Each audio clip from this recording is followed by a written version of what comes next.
तो अगला प्रैक्टिकल है पीए प्रेशर। हम लोगों ने ईसीजी पढ़ लिया, अम्बू वाल्व पढ़ लिया, मेटल गैस सप्लाई पढ़ लिया। अब अगला है हार्ट के बारे में पढ़ लिया। अगला प्रैक्टिकल है measurement of PA pressure. PA means होता है पल्मोनरी आर्टरी प्रेशर। हमें पता है आर्टरी, अभी लास्ट क्लास में हमने बताया था कि आर्टरी हमेशा प्योर ब्लड सप्लाई करती है एरोटा के ऊपर।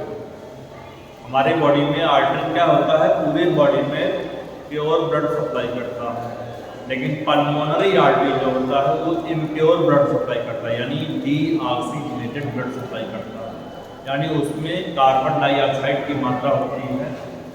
हम उसका मेजरमेंट कैसे करेंगे, पीए का प्रेशर का हम लोग मेजरमेंट कैसे करेंगे, तो उसके एक्सपेरिमेंट के बारे में हम लोग लिखेंगे, ये प्रैक्टिकल कैसे मेंशन करेंगे।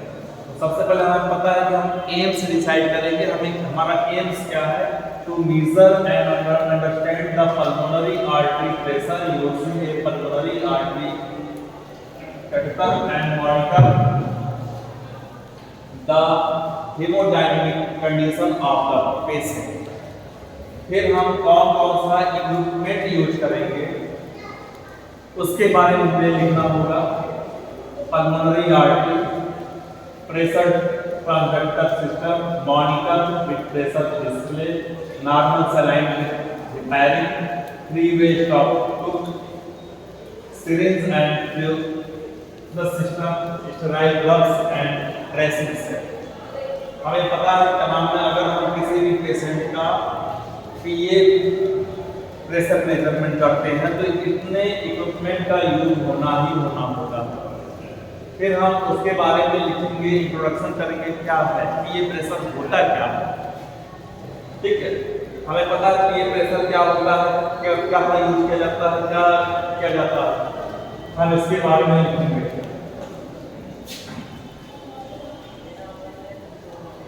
ठीक है, इसके बारे में हम क्लास में भी पढ़ चुके हैं और हमें पता होना चाहिए कि जो नॉर्मल पल्मोनरी आर्टरी प्रेशर कितना होना है, सिस्टोलिक कंडीशन में कितना होना चाहिए, डायस्टोलिक कंडीशन में कितना होना चाहिए, और मीन निकालने के बाद कितना हो सकता है। सिस्टोलिक का है 15 to 30, 15 to 30, diastolic 4 to 12 and mean अगर निकालने के 10 to 20 mmHg होता है। फिर इसका हमें प्रिंसिपल जानना है कि किस सिद्धांत पे काम करता है, किस प्रिंसिपल पे काम करता है, ठीक है।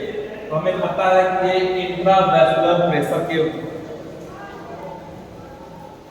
को फॉलो करता है, ठीक है।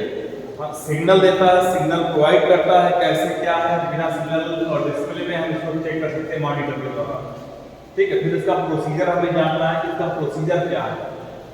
तो प्रोसीजर ये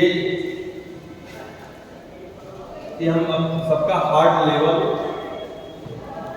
कैसा है, ब्रीथिंग सिस्टम पढ़ेंगे, हार्ट ईसीजी के द्वारा उसका हार्ट बीट चेक करेंगे, ठीक है।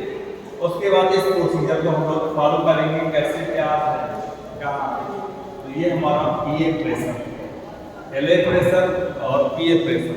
पहले हम लोग पीए प्रेशर पल्मोनरी आर्टरी का प्रेशर जानना है, कैसे क्या कैसे निकाला जाएगा।